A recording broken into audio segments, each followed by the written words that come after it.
Remakes are interesting since they have the opportunity that the original doesn't, and that is hindsight. Developers were tasked with creating a remake of either a title that was beloved by many, or a straight up title that was so bad it desperately needed a replacement game. These games and subsequent remake games like Final Fantasy, Dead Space, they have hindsight on their side to know what worked and what didn't, for the better or for the worse, and moreover expand upon the original content. I think a great example of such expansion to the overall story that worked is in both Yakuza Kiwami and Resident Evil 4 Remakes side characters, Luis Serra and Akira Nishikiyama. Both in their respective games were essentially one-note characters. Although Nishiki was presented as your longtime friend turned enemy in Yakuza 1, this wasn't really explored in depth and only really mentioned in passing. From a narrative point of view, Nishiki's connection to Kiryu served to give a bit more depth to what could have been just a one-dimensional villain. However, because not much of their deep friendship was actually shown besides the 1995 cutscene, this more or less is implied, and it fails to help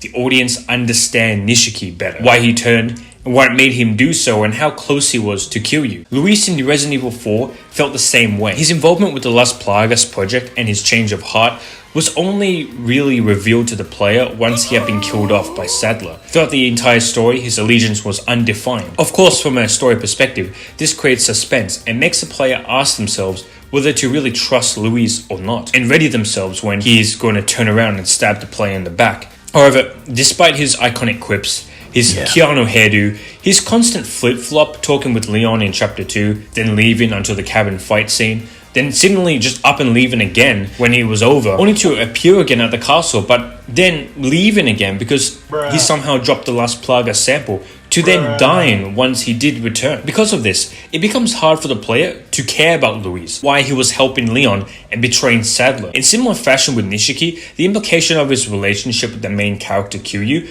only goes skin deep in the first game, with a few flashbacks, like I said, of 1995, which doesn't really fully help the player understand Nishiki better. Thereby, remakes give the opportunity for developers to come back, to expand upon their side characters, and give them even more depth. For Luis, it's additional dialogue between him and Leon, that additional screen time as well between him and Leon when they were fighting the two Gigantes, and finally his final send-off after the Krauser fight. It's the little details like this which helps the player sympathize with Luis, understand him better, and make them care about him as a character, even though he was merely just a comic relief side character promptly written out of the narrative. The same can be said for Nishiki in Yakuza Kiwami. Not only are the 1995 cutscenes still present like in the original, but a new dedicated side campaign where the player finally sees what made him a changed man, from being disrespected by his own work colleagues, his sister's failing health, to being constantly compared to Kiryu, and of course the final nail in the coffin. This is all new content that greatly expands upon his character,